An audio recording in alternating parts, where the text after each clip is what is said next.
But what's it pace made Sinner. Again.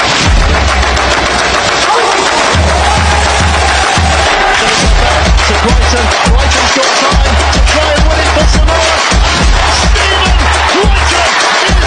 a history maker.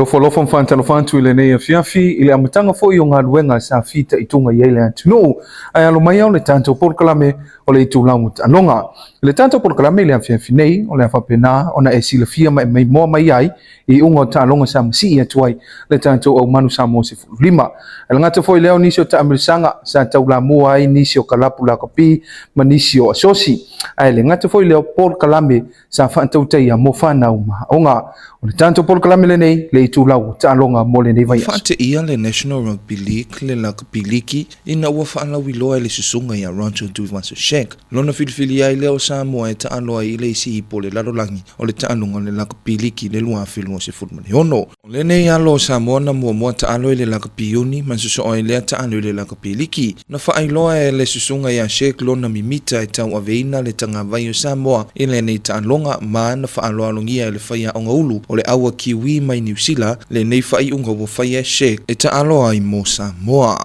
Ele fai unga le vai aso na te anei sa whapena ona a matalia ile ta amirisanga o le ipo le Pasifika, le Pacific Nation Cup. O le nei ta amirisanga na amata mai le tausanga iluafi maleono o Samoa, Fiti, Matonga o atunu u e au wai ile nei ta amirisanga o na ole sila mamao le IRB, le International Rugby Board, ina I mawhaipea o nati na e atunu u nei o loo ile vaenga o le tia tu ma le whaantulangana o au le lalolangi le ta alonga o le lakapi uni. Ile whaanga solonga ai lao le nei ta amirisanga ua whaafao na manu malola o manu Samoa I le nei ta amirisanga. O le whai unga o le vaiaso na amatalia ai le nei ta amirisanga ma e lua pulu o loo vai na ai le nei ta alonga ma o loo tanto pulu whaantasi mawhiti Matonga I le pulu A o le pulu P o loo iai Amerika Japani makanata. Na tatala malaya I le tato manu Samoa ma le Flying Fijians le au mai Fiti I le nei ta alonga na tau whai tutusa umma le malolosi o au I le afa mua ina wata le malolonga o loo se fulu ono ai le manu Samoa I le sifulu male lima Fiti. Ile mai ai o le afalon na lua na wa ai lo le sui o ai o le neita alonga ma na malolo ai le manu Samoa I le sifulu male ono na ai I le fa sifulu male lua Fiti. O le nei wa tau nu mai lau fanua le tatou au manu Samoa e tapena ai mo lona ta alonga lo na lua ma le au watonga I le asufari le nei e fa ye le malai fa avau malo le atunu le Ampia Park.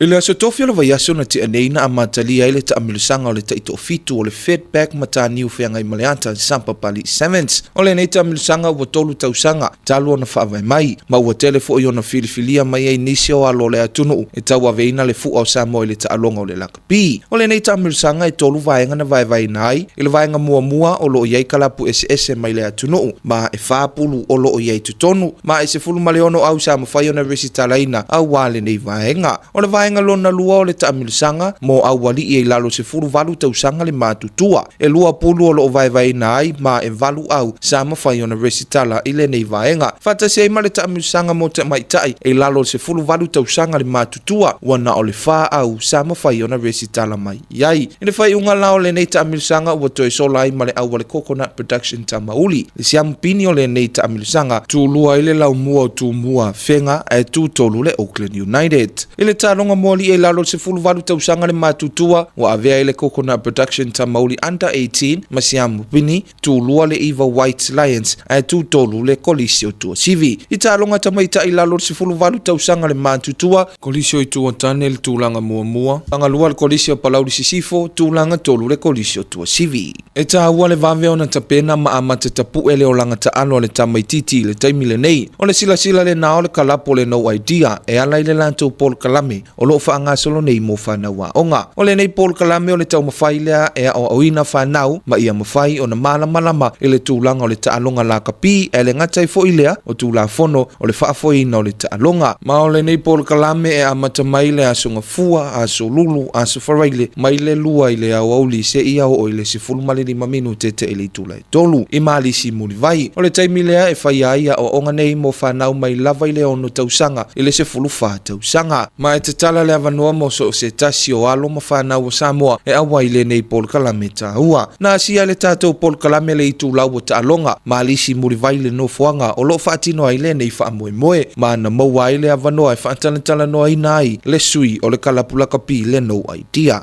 O le Paul Kalame nei no idea i le lewa ona na mata ona na le academy a no idea le fotoa lima nei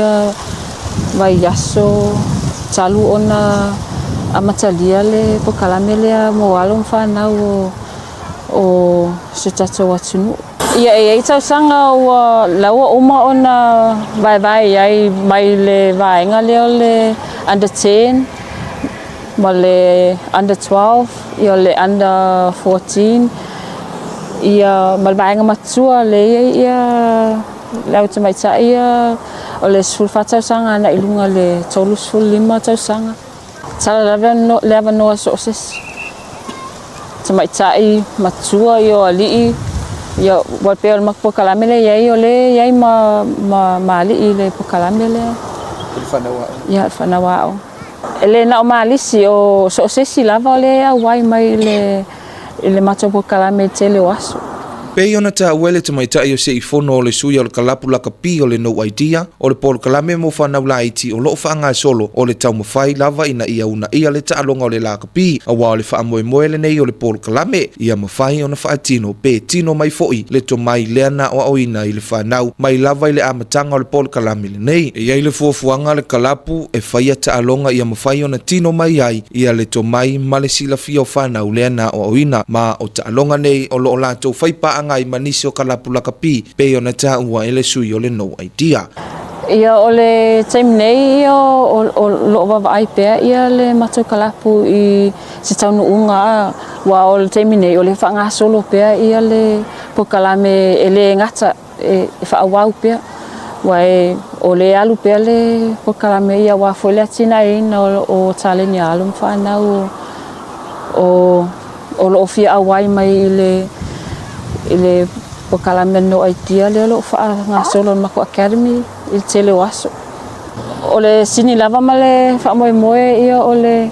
tsam faile ia o le Paul Kalame e fo ia ni se o lo ma fai pa anga pe o le vaenga le kalapule moa ia o Mary's Club ma striders pe o vaenga nga le e ia lava le taimi e fai ia lava ia taalonga fa ina e fa nga ile le taimi le o mai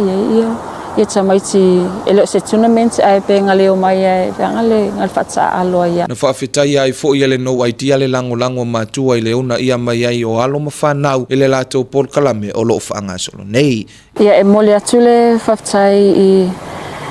i alom whanau o lo whapenau na awai mai i le mato Paul Kalame o lo whanga solo nei ia e mai se matua o lo tam whaile e una ia whanau ia awasola to lumana i manuia i le atalen ia le lakapi ia po le tag foi ia whaftai at foi e la tau fe o lango ina ia le Paul Kalame se mato kalapu vai nei.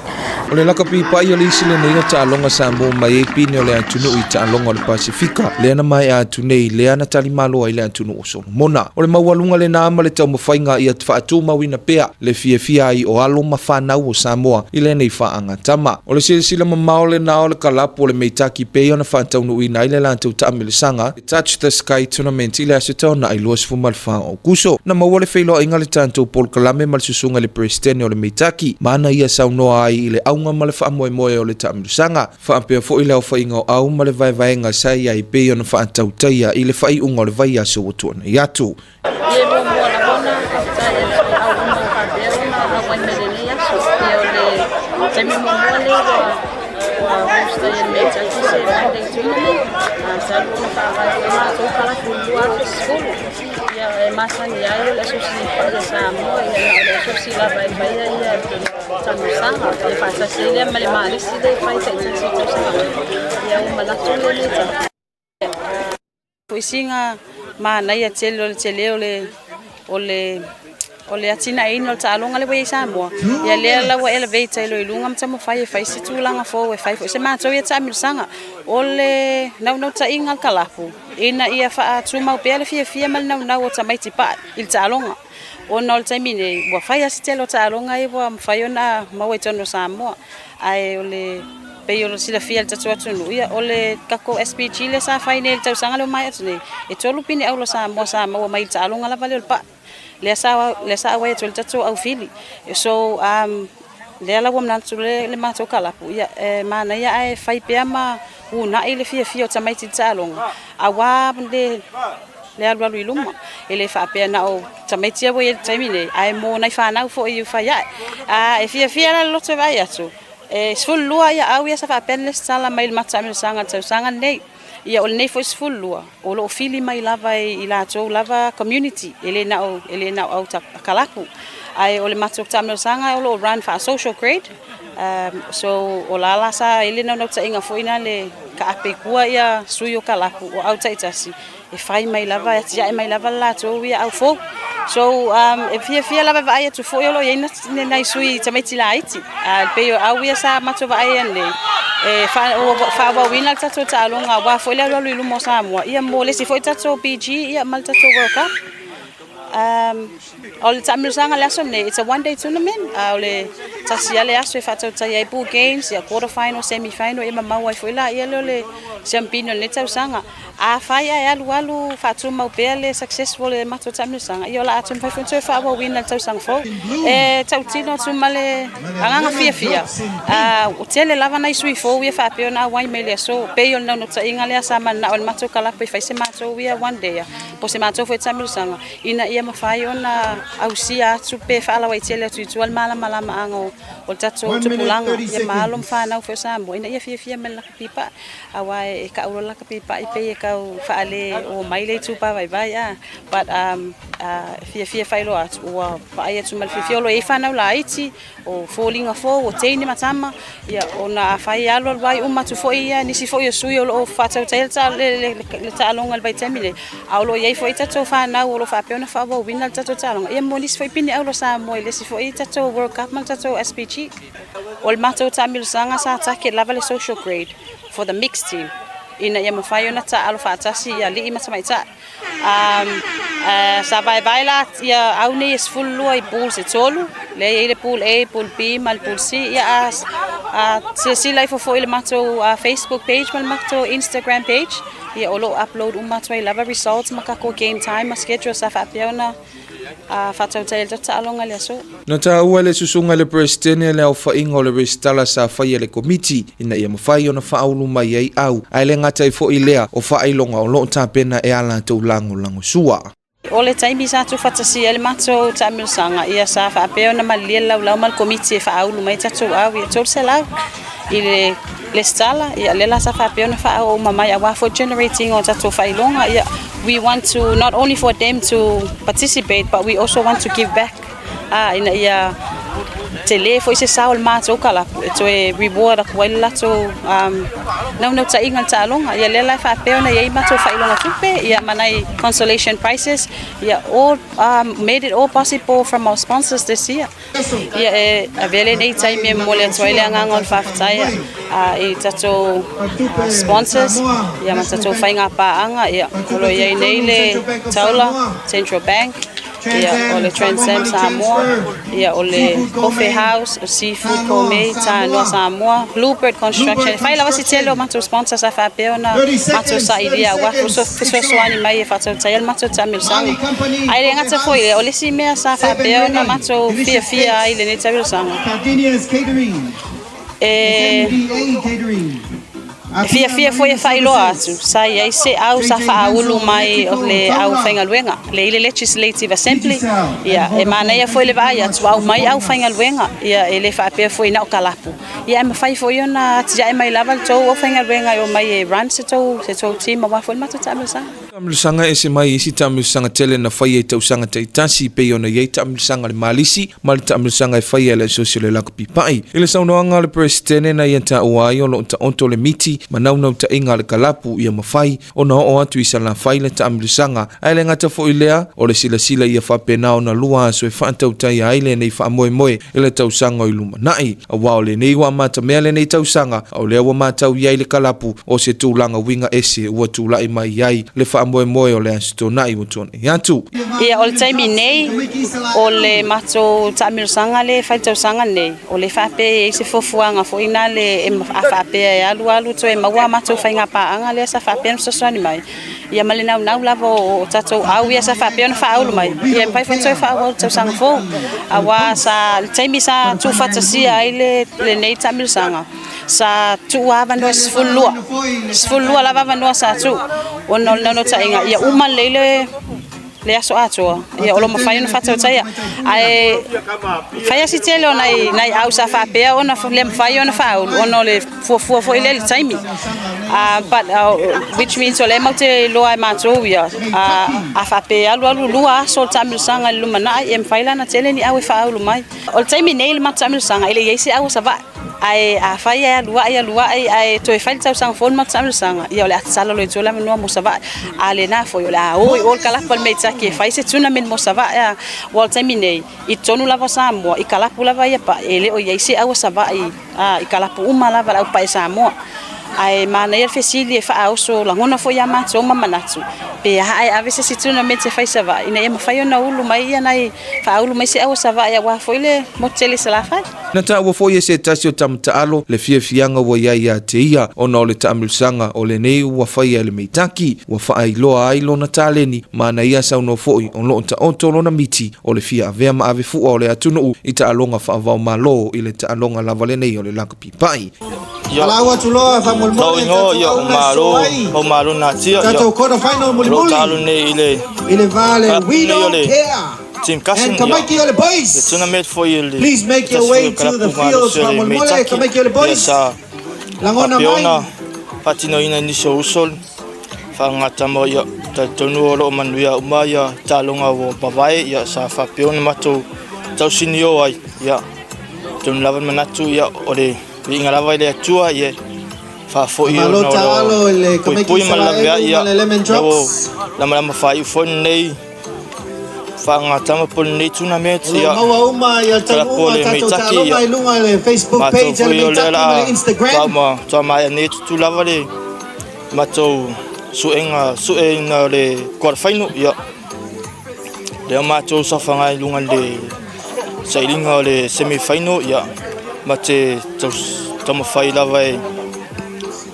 final ina ma fai un mato au siale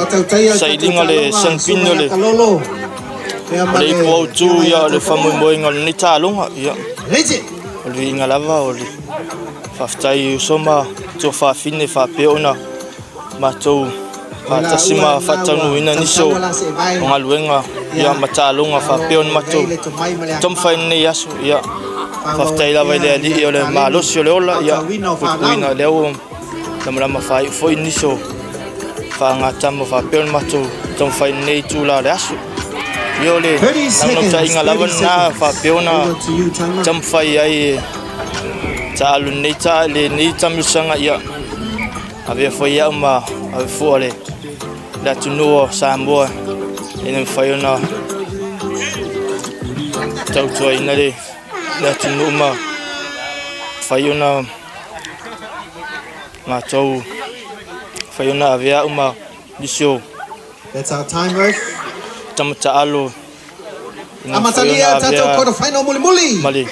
tunu Samoa. Ile unga lao le nei tamilusanga na sa ili siampini ele awa le Team Cousins ma le Lemon Drops. Ma avea iloa le Team Cousins ma ulua i siampini o le nei tamilusanga ina wa manu malo ile nanta alonga ma le Lemon Drops i a IFI le tolu. O le nei tamilusanga o le Touch the Sky Tournament ma na saunoa le sunga le presidente e whaafitai le pa o Samoa sa afifio antu e moli mawina le wha moe moe o le Mbitaki. Ia avele nei taimi e mole toi le whaftai tele i le tau TV ma le tau penga ta whailang. Ia mole nei fo ia vanua wha aura wa ale i oto. Ia le mawhai ona i loa mai e si tu o Samoa. Ia masa vai foi. Tatu tamil sanga le whai nei e mua foi e lona lua whaftai ia o le asosi pa e Samoa, le Samoa Touch. Mole nei ia vanua, mole whatanga ino i mātou e whaile mātou ia tamil sanga. Ia ese mai foi tamil sanga masani. Ele ngata i lea si tolo whawhetai ia o tatou kalapu uma lava ma tatou au ia sa whapea ona whaulu mai. Mole nei tau sanga. Ia whawhetai atu fo i mātou sponsors. All the sponsors and the donors that have donated to our one-day tournament. Whawhetai lava molto alofa ia molto mana ia foi o le whatala ula atu kalapu. E le mawhai ona matou whai senga luenga pe a whapele ai ni whainga paanga ma tatou pisinisi, company, ia le ngata foi le ia o tatou umalava awa ele whapea na o le meitaki le manuia ele nei tamilusanga. Ia it's for the future of touch in Samoa. O le nā wai mai mo mai il tanto por kalame i le nei afiafi le i tūlau o tālonga. Ai le ngata foi lea o le nei vaiaso. Ai manatua, tuli tau mai le vaiaso fau i nisi o fau poponga o le tanto por kalame lava le nei le i tūlau o tālonga. O le nei taimi, manu te le ina whansa usaunga o le nei afiafi mawhainga malolonga o le nei po. Tō wha soifu. Brighton